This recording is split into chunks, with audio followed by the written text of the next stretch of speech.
오늘 예배하신 여러분 모두에게 하나님이 예비하신 큰 복과 은혜가 넘치시길 간절히 축원드립니다.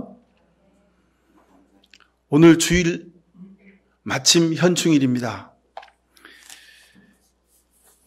대한민국을 위해서 고귀한 생명을 바치신 우리 순국 선열들의 그 흰세계에 감사드리고 또한 그 유족들에게 하나님의 손길이 늘 함께 하시기를 간절히 소망합니다. 자, 우리가 지난주에 욥기서를 같이 읽어가고 있습니다. 근데 욥기서를 읽을 때마다 참 욥에 비하면 우리는 그래도 좀 살기가 낫구나 하는 건 생각을 하기도 하고 또 읽을 때마다 새롭게 하나님이 부어주시는 은혜를 우리가 다시 깨달을 수 있게 됩니다. 오늘 현충일인 이 주일에 욥기서의 말씀을 전하게 된 것, 그것도 하나님의 예비하심인 것 같다 그런 생각을 하게 됩니다. 아주 특별하고 놀라운 은혜가 이 속에 있습니다. 구약 성경 중에 욥기서는 욥이라는 개인의 역경을 기록한 하나님 말씀인과 동시에 이스라엘 민족 전체의 고난의 역사를 상징적으로 기록해 놓고 있는 책이다. 그래도 과언이 아닙니다. 그래서 무려 한 개인의 삶의 고난을 42장에 걸쳐서 기록해 놓은 이유가 여기 있습니다. 욥기서 바로 앞에 보면 에스더서 있죠. 에스더서는 몇 장입니까? 10장까지밖에 없습니다. 아주 분량이 짧아요. 근데 욥기서는 42장, 아주 많은 분량을 할애해서 기록해 놓고 있는 이유가 어디 있을까? 개인의 고난, 그 문제를 넘어서는 민족 전체의 공동체의 고난을 하나님이 우리에게 말씀하시는 뜻이 그곳에 있는 것을 우리가 볼 수가 있습니다. 그러기에 이 현충일 내에 1800년대 말에 1900년대 초에 그리고 일제치하에 그리고 한국전쟁의 과정 중에 그리고 우리 한국 현대사의 산업화와 민주화의 그 과정 가운데에 수많은 사람들이 고난받고 목숨을 잃고 희생당한, 아니요, 지금도 우리 곁에서 산업 현장에서 아침에 나 회사 갔다 올게 하고 출근했는데 집으로 돌아오지 못한 사람이 하루에도 몇 명씩 생긴다는 거 아닙니까? 그들이 우리에게 있는 한 우리는 이 욥기서를 읽으며 다시 한번 하나님 앞에 고난의 문제를 진지하게 고민하고 기도해야 할 줄로 믿습니다. 여러분, 욥처럼 여러분들이 고난의 자리에 떨어지면 어떻게 하시겠습니까? 어떤 분은 성경 통독하는 중에 욥기가 제일 읽기가 어렵습니다, 목사님. 그렇게 말씀하시는 분도 있어요. 왜냐하면 처음부터 끝까지 다 눈물과 고생과 한탄과 좌절과 아픔이, 고난이 처음부터 끝까지 아주 빽빽히 들어찼기 때문에 읽을 때 처음에 한 장, 두 장, 10장, 20장 갈 때까지 읽다가 30장 넘어가면 너무 부담이 되는 거예요. 마음이 너무 무거워서, 힘들어서. 지난날의 내 아픔과 눈물이 기억되기도 하지만 혹시라도 나도 욥처럼 이런 고난을 당하게 될까 봐 두렵기까지 한 것입니다. 그런데 저는 이 욥기서를 읽으며 이번 주간까지 이제 중반까지도 읽어가게 될 것인데요. 여러분들께 꼭 드리고 싶은 말씀이 있습니다. 욥은 우리를 대신하여 고난받은 예수 그리스도의 십자가의 고난을 상징한 그런 주님의 고난을 앞서서 경험한 사람임을 우리가 보실 수 있어야 됩니다. 요즘 여러분 우리가 백신이라는 단어를 많이 말하기도 하고 듣기도 합니다. 백신 맞았어? 언제 맞아? 예약을 언제 했어? 뭐 그런 얘기를 우리가 많이 하죠. 근데 여러분 정말 목사인 저는 이 욥기서를 읽을 때마다 욥이 우리를 대신해서 이 백신을 먼저, 고난의 백신을 먼저, 영혼의 백신, 믿음의 백신을 먼저 맞고 있는 것을 볼 수 있게 됩니다. 이 시간 여러분에게도 욥이 대신 우리보다 앞서서 받은 그 고난의 문제를 말씀을 통하여 우리가 함께 공감하면서 우리 영혼에, 우리 믿음에도 백신이 맞춰지게 되길 간절히 축원합니다. 그래서 사탄이, 세상의 상황이, 삶의 모순이 우리를 잡아뜨리고 우리를 넘어뜨리려 할 때에 여러분 끝까지 견디고 이기셔서 마침내 욥처럼 귀한 복을 누릴 수 있게 되길 축원을 드립니다. 먼저 개인적으로 살다 보면요, 우리 자신이 잘못하고 실수하고 일 처리를 제대로 하지 못해서 우리가 고통을 겪고 어려움을 겪고 그럴 때 있습니다. 그건 우리가 충분히 받아들입니다. 왜요? 내가 잘못했기 때문에, 내가 실수했기 때문에. 그러니 내가 견딜만 합니다. 이유를 아니까. 그런데 살다 보면 정말 이유도 없이, 이유도 모르고 갑자기 당하는 고통과 아픔과 눈물의 이야기들이 있습니다. 이런 경우 우리가 어떻게 견뎌야 할까? 정말 쉽지 않은 일입니다. 그 이야기가 바로 이 욥의 이야기입니다. 근데 이 욥기서는 우리에게 우리가 살아가는 삶의 모든 과정 가운데 우리가 겪는 눈물과 아픔이 다 이유가 있고 뜻이 있다는 것을 우리에게 알려주고 계십니다. 욥기서 1장은 그래서 굉장히 우리에게 중요합니다. 왜 욥이 눈물과 아픔과 고난을 당하게 되었느냐 하는 그 이유가 서론에 아주 분명하게 밝혀져 있습니다. 사람들은 이 부분을 그냥 대충 넘어갑니다. 근데 여러분 1장을 다시 한번 좀 읽어보십시오. 그러면 욥이 당하는 고난과 아픔의 이유가 분명합니다. 그러고 나서 마지막에 42장에 하나님이 욥에게 축복을 주셨더라, 그 얘기만 우리가 관심합니다. 전보다 재산이 많아지고 전보다 자식들이 복을 누리고 그가 세상에서 많은 사람들 앞에서 아주 빛나게 되었더라, 뭐 그런 이야기에 우리가 관심이 많습니다. 근데 하나님은 욥기를 통해서 그것을 우리에게 보여주시고자 하시는 것이 아닙니다. 욥기는 진정한 복이 무엇인지, 믿음으로 사는 우리가 세상의 고난 앞에서 진정한 복을 누리는 것이 무엇인지를 우리에게 깨닫게 하시려는 하나님의 숨겨진 뜻이 있습니다. 자, 1장 1절에 보면 우수라는 곳에 욥이라는 사람이 살았다 이렇게 기록되고 있죠. 하나님을 경외하고 악을 멀리하는 사람이다 그랬습니다. 그에게 7 아들이 있고 딸이 셋이 있다 그랬습니다. 동방에서 으뜸가는 부자였다 그랬습니다. 요즘으로 치면 재벌의 회장 그런 가문이라고 볼 수 있습니다. 근데 이 욥이라는 사람이 재산이 많을 뿐만 아니라 그 믿음이 얼마나 아주 그 틀림이 없는지, 잔치가 끝난 그 다음 날에는요, 자식들이 행여 술에 취해서 또는 흥에 겨워서 죄악을 저질렀을까봐 자식들 수대로 번제를 드리면서 하나님 앞에 죄를 대신 고백하는 그런 제사를 드렸다고 기록하고 있습니다. 욥이 얼마나 믿음이 철저하고 신중한 사람이었는지를 우리가 볼 수 있습니다. 자, 근데 이런 욥의 삶을 시샘하는 존재가 있는데 누구냐면 사탄입니다. 사탄이, 하나님이 사탄한테 그러죠. 야, 욥이 얼마나 믿음이 좋은지 참 내가 참 욥을 사랑한다. 하나님이 욥을 그렇게 칭찬하시니까, 아이고 하나님 그런 소리 마세요. 그냥 좀 물질적으로 여유가 있고 그러니까 그 사람이 그렇게 믿음 생활 잘하는 것처럼 보이고 그러는 거지요. 그런 거 아닙니다. 하나님 사람 잘못 보신 겁니다. 그렇게 하나님의 말에 이제 자기의 생각을 이야기합니다. 욥이 아무 바라는 것 없이 하나님을 그렇게 경외하겠습니까? 좀 더 재산이 많아지고 세상에 좀 더 명예를 누리게 해달라고 하나님한테 그러는 거 아닙니까? 바라는 것이 있으니까 그러겠죠. 그렇게 말합니다. 여러분, 이 이야기 속에 우리 믿음의 무게를 한번 달아보셔야 합니다. 사탄이 우리 보고 그러지 않겠습니까? 너 그냥 세상에서 편안하게 살고 좀 누리려고 하나님 믿고 아멘 아멘 하고 신앙생활 하는 거지. 사탄이 우리 보고 그렇게 말하는 소리가 들리지 않으십니까? 정말 그렇잖아요, 여러분. 우리가 예수 믿고 믿음으로 사는 것, 세상에서 그냥 형통한 삶을 누리려는 그런 단순한 뜻이 우리에게 없습니까? 많지 않습니까? 대부분이지 않습니까? 그래서 우리 한국교회를 삼박자구원, 기복주의 신앙 그렇게 이해하는 거 아닙니까, 여러분? 우리 속에 그런 욕구들이 다 있습니다. 사탄은 그것을 뚫어보고 있는 겁니다. 하나님한테 뭘 바래서 너희가 지금 나와 앉아 있는 거지? 여러분, 정말 그렇습니다.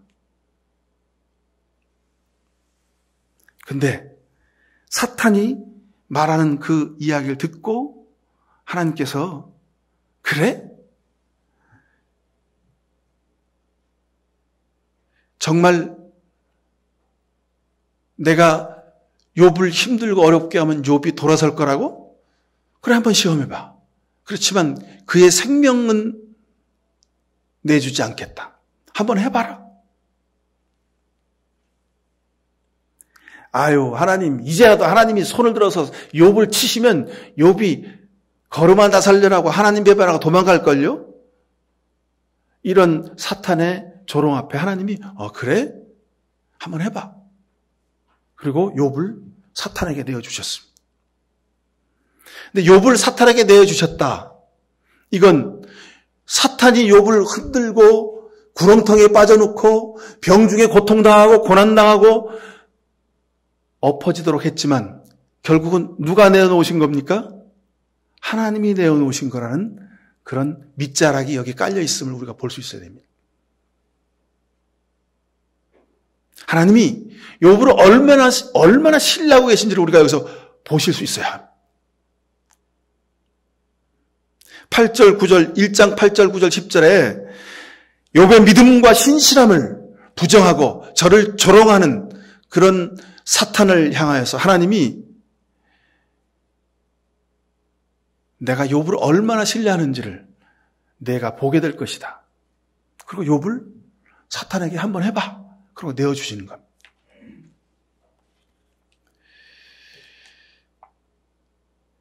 (1장을) 읽고 그냥 성경을 덮어도 우리는 욥기를 다 읽은 것이라고 말할 수 있습니다. 하나님의 뜻이 여기에 있습니다. 우리가 세상 살면서 넘어지고 엎어지고 좌절하고 실망하고 분노하고 낙담하는 모든 일에 그 마지막 끝에 하나님이 숨겨주신 뜻은 여기에 있습니다. 하나님이 우리가 하나님을 얼마나 신뢰하고 살고 있는지를 드러내 보이시려는 하나님의 뜻이 거기에 숨겨져 있는 것을 여러분 잊지 마시기 바랍니다. 자, 욥기서를 여러분 읽어가시면서 여러분들이 제일 좋아하시는 말씀이 어떤 말씀이 있습니까? 음식점에 가도 어디 회사 사무실에 가도 어느 가정에 가도 가장 많이 걸려있는 성구, 액자, 서각이 바로 이 말씀인데 여러분 뭡니까 그게? 그렇죠. 내 시작은 미약하였으나 내 나중은 장대하리라 하는 이 말씀입니다. 근데 실은 이 말씀은요. 빌닷, 욥의 친구죠. 이 빌닷이 욥한테 야, 너 뭐 잘못한 거 있는 거 아니야? 뭐 잘못한 거 있으니까 하나님이 이렇게 너한테 벌을 주지. 잘 생각해봐.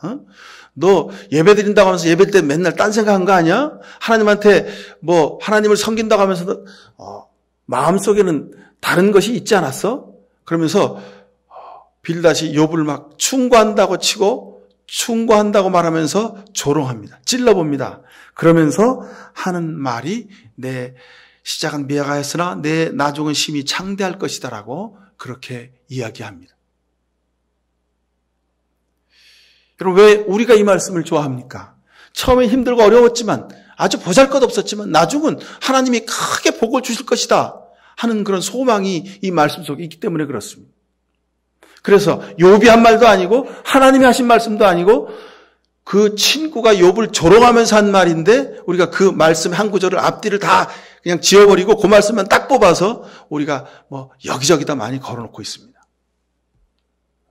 저도 이 말씀이 참 좋습니다. 처음에는 보잘것없지만 나중에 창대하게 하시는 하나님의 복 얼마나 귀한 말씀입니까? 그런데 문제는 여러분 그 말씀 볼 때마다 생각하십시오.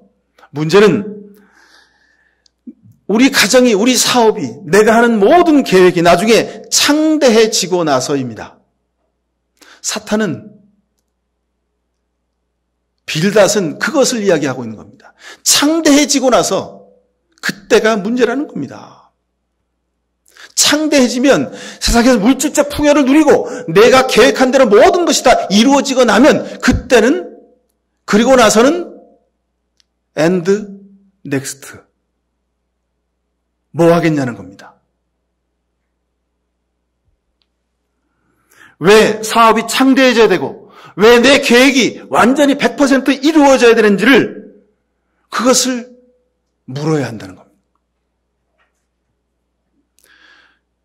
목적 없이 그저 물질적으로 세상에서 명예와 권세를 누리면 여러분 어떻게 될까요? 망하는 지름길입니다. 지역 중에도 가장 밑바닥 지역으로 떨어지는 지름길이 되는 겁니다. 탐욕과 교만이 그 사업과 그 인생을 망가뜨리게 될 것입니다. 요즘에 뉴스에 무슨 코인 때문에 유명한 세계적인 기업의 무슨 CEO 있죠? 그 사람을 보니까 그런 생각이 문득문득 들어요. 저 사람이 참 교만해졌구나. 저 사람이 탐욕스러운 사람이구나. 그런 생각이 들더라고요. 자기가 계획한 대로 작은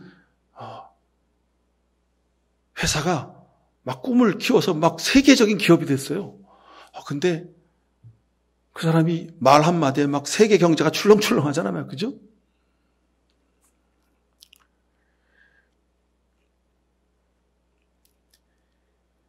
내 시작은 미약하였으나 내 나중은 심히 창대하리라 이 말씀을 보시면서 창대한 이후에 우리를 창대케 하시는 하나님의 뜻을 우리가 구하실 수 있게 되기를 간절히 축원합니다.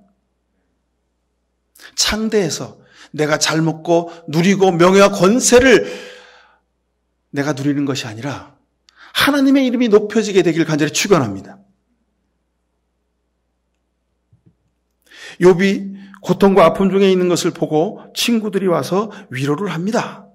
근데 욥이 친구들한테 안타까운 마음으로 이런 말을 하죠. 욥기 12장 5절에 보면 고통을 당해보지 않은 너희가 불행한 내 처지를 비웃고 있다. 너희는 넘어지는 사람을 왜 떠미느냐. 여러분 이런 경우 살면서 경험하셨죠?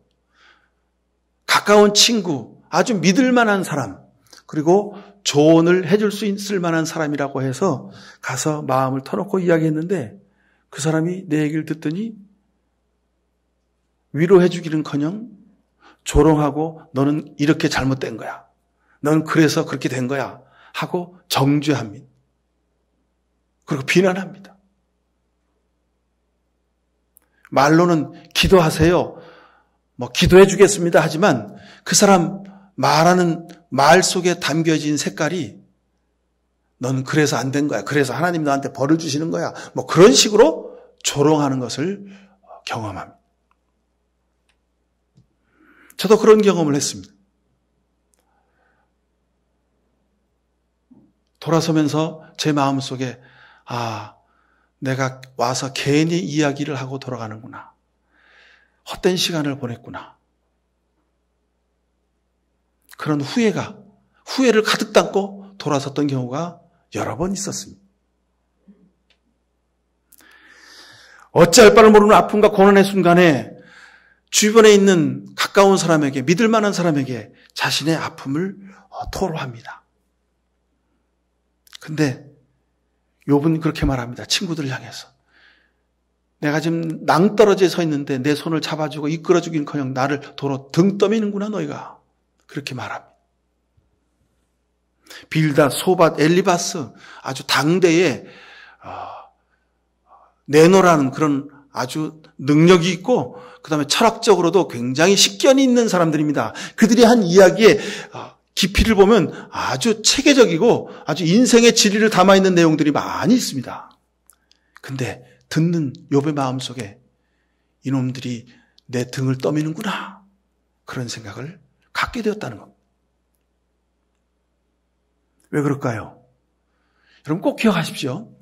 누가 내게 와서 자신의 마음을 열어놓고 자신의 눈물과 아픔을 이야기할 때에 여러분 그 사람의 눈을 정확히 보시고 그 사람을 위하여 기도하는 마음으로 겸손한 마음으로 얼마나 아플까, 얼마나 힘들까, 얼마나 괴로웠을까 긍휼히 여기는 마음으로 여러분 귀를 열어 들어주십시오.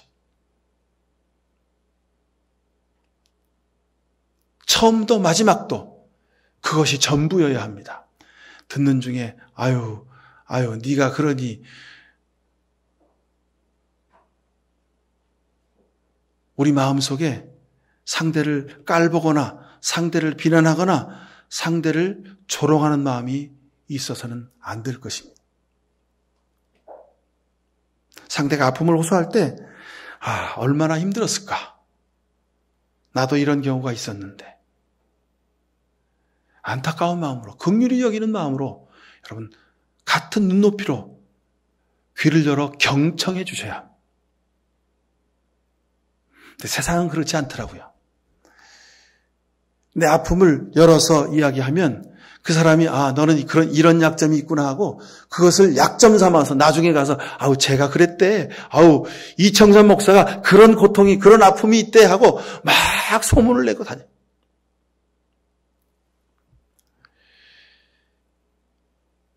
지금 빌닷과 소발과 엘리바스가 욥의 고통의 모습을 보면서 아주 즐기고 있는 겁니다. 그래, 너 옛날에 잘 나갈 때 우리가 얼마나 배 아팠는지 알아? 꼬수다. 속으로 참 꼬숩다. 그런 마음을 가지고 지금 욥의 이야기를 듣고 있는지도 모르겠습니다. 여러분, 친구가, 가까운 사람이, 형제 자매가, 부모가, 자식이, 아내가, 남편이 내게 자신의 마음속에 있는 아픔을 이야기할 때 여러분 같은 마음으로, 긍휼히 여기는 마음으로 들어주시길 바랍니다. 근데 우리는 간혹 심리학이나 상담학을 공부했다는 그 이유만으로 실수를 많이 합니다. 학문의 기준으로, 세상적인 기준으로, 일반적인 기준으로 내 앞에 이야기하는 그 사람이 당한 고난을 자로 길이와 높이와 넓이를 다 잽니다. 그래서 이 사람은 고난은 아픔은 요만하구나 그렇게 말합니다. 여러분 근데 그게 아닙니다. 아무리 적은 고통과 아픔일지라도요, 내가 보기에 하찮은 걸지라도요, 그 사람이 당하는 고난은 그 사람 인생의 가장 아픔이고 가장 큰 슬픔이고 좌절입니다. 여러분 내 기준으로 재지 말아야 합니다. 섣불리 조언하지 마십시오. 부부간의 문제가 있어서 상담을 하러 가는 경우가 있죠. 근데 하여간 거의 대부분의 사람들이요, 이혼하세요. 힘들게 견디고 참고 살아요. 요즘 같은 세상이 어떤 세상인데, 직업도 괜찮은데 그냥 혼자 벌어서 혼자 편하게 살면 되지요. 그리고 사람들이 아주 간단하게 쉽게 얘기합니다. 어느 분이 한 분 그러시군요.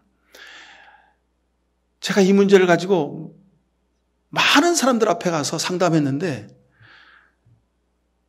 목사님만 다른 의견이라는 거예요. 왜요? 그게 무슨 얘기예요? 그랬더니 다른 사람들은 다 갈라서라는 거랍니다. 당장 갈라서라는, 모든 사람들이 다 이혼하라고 그랬다는 거죠. 근데 목사님만 하지 말라고 하시니 신기하다는 겁니다. 근데 감사하게도 그 가정 하나님이 지켜주셔서 다시 화합하고 다시 용서하고 그래서 가정을 지켜 살아가고 있는 모습을 볼 때 하나님이 제게 주신 지혜가 참 놀랍구나 하는 그런 감사의 기도를 하게 됩니다. 여러분, 섣불리 조언하지 마시고 섣불리 판단해서 좌로 우로 앞으로 뒤로 가라 하지 마시고 긍휼히 여기는 마음으로 그를 위하여 기도해 주십시오. 고통 중에 있는, 아픔 중에 있는 상대를 위해서 같은 마음으로 기도해 주셔야 합니다. 긍휼히 여기는 마음으로 끝까지 들어주는 것만으로 위로와 치유가 됩니다. 그리고 내게 와서 자신의 마음속에 있는 깊은 문제를 얘기하는 것 그 자체만으로 하나님은 이미 그 사람의 마음속에, 영혼 속에 치유의 역사를 시작하시는 것입니다. 그래서 여러분, 그 치유의 역사가 시작되었는데 여러분이 긍휼히 여기는 마음으로 같이 중보기도하면 하나님 더 빠르게, 더 완전하게 치유해 주실 줄로 믿습니다. 내가 생각한 방법보다 하나님이 이미 더 큰 뜻을 심어 주셨다는 것을 우리가 보게 됩니다. 빌닷과 소발과 엘리바스가 야, 욥, 너 그렇게 살면 안 돼. 너 믿음에 문제가 있어. 너 삶의 가치관에 문제가 있어. 너 똑바로 살아. 하나님한테 죄진 것이 있나 보고 회개해. 아주 말로는 번듯하죠. 분명하죠. 이치가 아주 앞뒤가 맞습니다. 근데 그 마음 속에 긍휼히 여기는 마음이 없었다는 겁니다. 욥기 17장 3절에 보면 주님께서 친히 내 보증이 되어 주십시오. 내 보증이 되어 줄 분은 주님밖에는 아무도 없습니다. 그랬습니다. 여러분 살다 보면요. 가장 가까운 사람이 나를 의심하고 나를 믿지 않고 나를 배반하고 나를 등 돌릴 때가 있습니다. 그럼 하늘이 무너지는 겁니다. 그런데 여러분 그때라도 이 욥의 기도를 기억하실 수 있길 바랍니다. 하나님이 우리의 보증이 되십니다. 주님밖에 없습니다. 여러분 사람에게 상처받은 것은 사람으로 치유된다. 그런 이야기를 하는 분도 있습니다. 글쎄요. 늘 사람만을 믿고 사람에 기대고 사람을 의지하면 결국은 그 사람이 내게 상처를 주고 나를 걸려 넘어지게 하는 경우를 많이 보게 됩니다. 하나님도 이런 듯이 하나님도 나를 외면하신 것 같은 그런 고통에 빠질 때가 있습니다. 가까운 사람이 조롱하면요. 그거 참기 어렵습니다. 그냥 길 가는 다른 사람이 주먹으로 나를 때리는 것은 저 사람 이상한 사람이네. 그리고 그냥 지나칠 수 있습니다. 그런데 가장 가까운 사람이 나를 눈 한번 흘기면요. 그 상처가 하루 온종일 가는 겁니다. 욥의 기도는 한결같았습니다. 여러분, 내가 살아가는 삶의 환경이 이렇게 저렇게 변한다고 해서 내 주변에 있는 사람들이 나를 향하여 이렇게 저렇게 대접하고 나를 떠난다고 해서 여러분 그 사람을 의지하여 마음 아파하지 마십시오. 물론 우리가 사람이기 때문에 실망하고 좌절하고 마음 아파할 수 있습니다. 그러나 주님밖에 없음을 다시 한번 생각하시고 주님 앞에 무릎 꿇어 기도하실 수 있길 바랍니다. 인생의 문제를, 인생의 수학 공식을 만나면 푸는 방정식은요, 오직 예수 그리스도의 십자가밖에 없습니다. 무슨 말이냐면 예수님도 기도하셨다는 겁니다. 예수님도, 하나님의 아들 예수님도 십자가에 달려 기도하셨습니다. 하나님께 맡겼습니다. 여러분, 이것이 우리 인생의 문제를 해결하는 유일한 방법입니다. 고통 중에 한탄하고 분노하고 비난할 수 있습니다. 문제는 거기에 머무르지 마시기 바랍니다. 십자가 밑에 무릎 꿇고 하나님의 도움을 구하십시오. 욥이 드리는 이 처절한 기도, 제가 설교 모두에 욥의 백신을 맞자고 말씀드렸습니다. 이 기도만이 우리 영혼의 백신이 됩니다. 사람의 조언, 세상 학문의 조언, 이런 도움을 우리가 받을 수 있을 겁니다. 그러나 가장 결정적인 우리 영혼의 백신은 예수님처럼 욥처럼 하나님만을 의지하는 것입니다. 여기에 우리 믿음의 성패가 달려 있습니다. 욥기 19장 25절에 욥이 이렇게 고백하지 않습니까? 나는 확신한다. 내 구원자가 살아계신다. 나를 돌보시는 그가 땅 위에 우뚝 서실 날이 반드시 오고야 말 것이다. 하나님이 죽지 않으셨다는 겁니다. 하나님이 살아계시고 그 하나님이 눈 뜨고 나를 쳐다보고 계시기에 나는 반드시 다시 서게 될 것이라는 겁니다. 여러분, 이 믿음으로 승리하실 수 있길 축원합니다. 내가 욕심부리고 내가 실수하고 내가 탐욕스러워서 세상에서 당하는 고통과 아픔은 여러분 그건 내가 당해야 합니다. 왜요? 내 죄악과 내 탐욕 때문이죠. 근데 열심히 섬기고 사랑으로 기르고 베풀었음에도 불구하고 전혀 뜻밖의 고통과 아픔이 내게 다가올 때 여러분 그때가 우리가 견디기 어려운 겁니다. 그때 이 욥의 기도를 기억하실 수 있길 바랍니다. 모든 것이 다 변하고 사라질지라도 주님이 살아계신다는 믿음을 포기하지 않았기에 욥은 끝까지 견딜 수 있었습니다. 저는 이 말씀을 읽으면서 욥의 이 처절한 기도를 들으시고 하나님이 어떤 마음이셨을까? 1장에 그랬잖아요. 사탄이 하나님 욥이요 쟤요 물질 다 뺐고요 병 걸려서 고생하면요 하나님 바로 돌아설걸요. 그래? 그럼 한번 해봐. 욥의 고통을 누가 주셨습니까? 하나님이 주셨습니다. 여러분, 우리는 자꾸 세상 살면서 내가 고통과 어려움과 좌절과 눈물과 실패 그리고 마음속에 분노를 느낄 때 저 사람 때문이라고, 쟤 때문이라고 우리가 남을 자꾸 탓합니다. 근데 여러분, 남 탓하지 마십시오. 그 사람 때문이 아니라 누구 때문입니까? 하나님이 내 중심을 보시기 위하여 주시는 고난이라는 것을 여러분 잊지 마실 수 있길 바랍니다.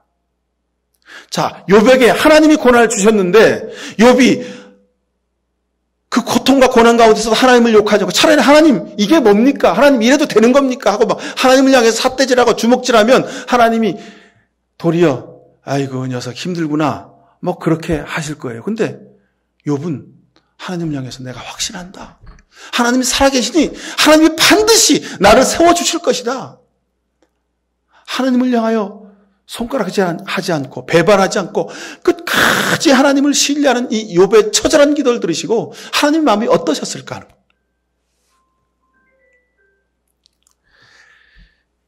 얼마나 믿어오셨을까요? 얼마나 하나님이 뿌듯하셨을까요? 그리고 더 크게는 하나님이 좀 미안하셨을 겁니다. 하나님이 욥을 보고 미안해서 안타까워하셨을 겁니다.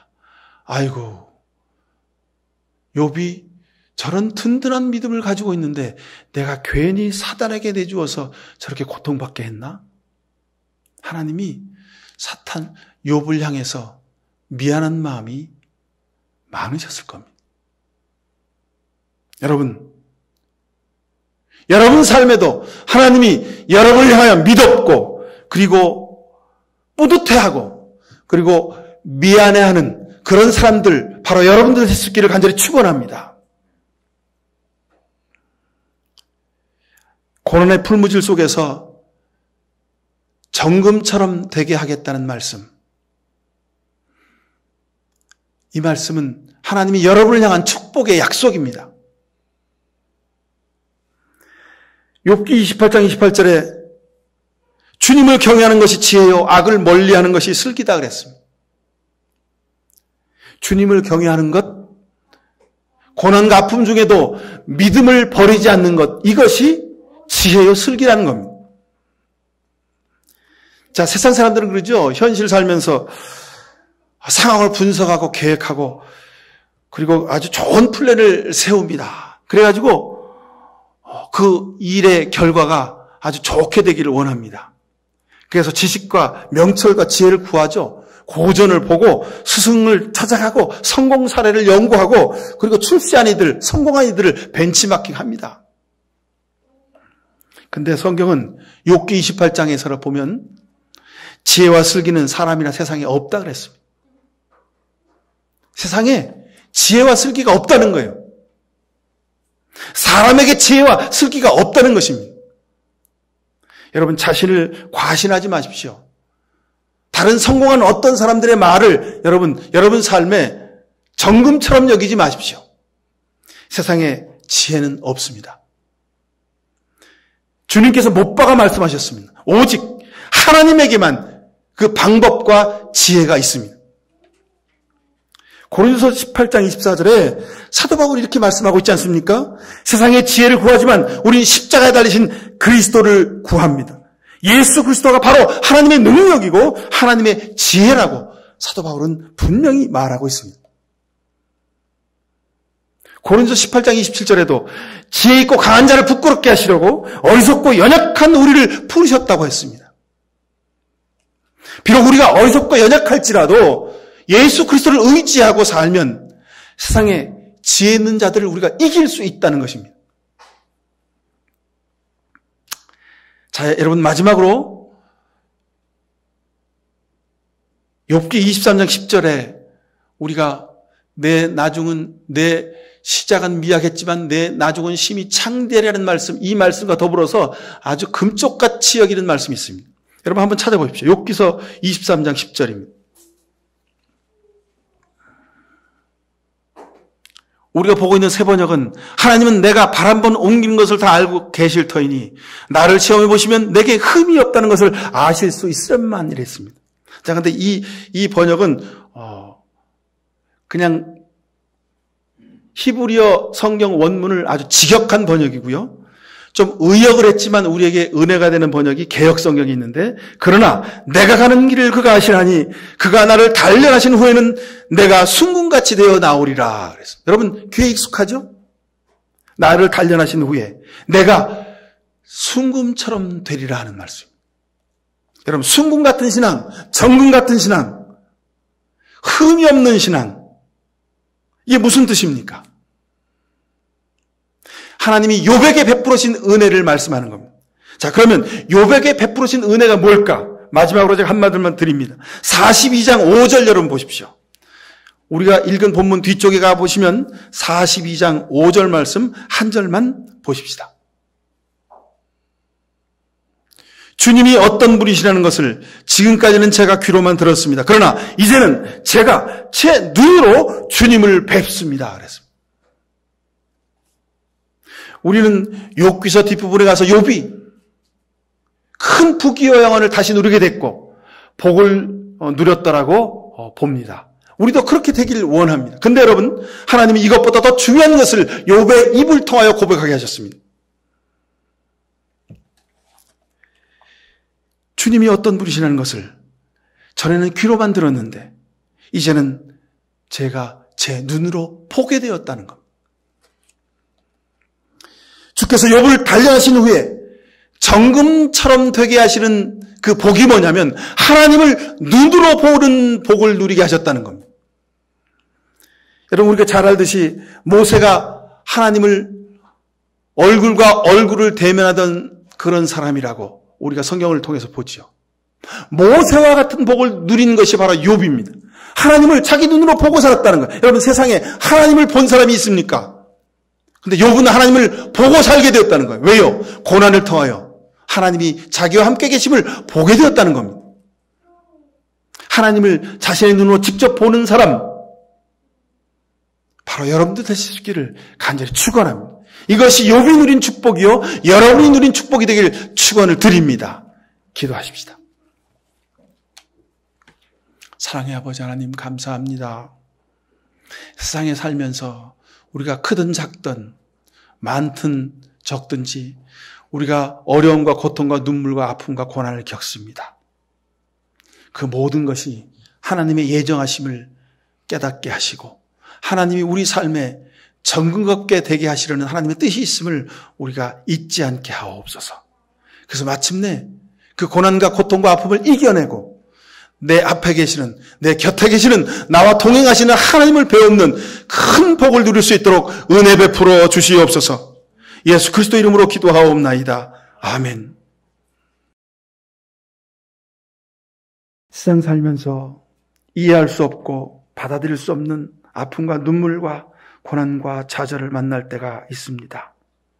지금 우리가 그 일 때문에 힘들어하고 아파합니다. 하지만 오늘 욥을 통하여 우리에게 주시는 하나님의 뜻을 밝히 깨달아 알고 하나님의 말씀을, 하나님의 존재하심을 내 눈앞에서 보고 하나님 앞에 겸손히 순종하며 주님이 걸어가신 십자가의 길을 걷기로 다짐합니다. 이런 귀한 결단하는 이 시간 버리신 모든 죄 백성들 머리 위에 하나님 아버지의 귀하신 사랑과 예수 그리스도의 십자가의 은혜와 성령의 위로하시고 해결하시고 길을 열어주는 복 내려주심이 사랑하는 저들의 자녀들과 부부와 그리고 저들이 땀 흘려 일하는 이 일터 가운데 이 나라 민족의 역사 가운데 늘 함께해 주시옵기만을 간절히 축원하옵나이다. 아멘.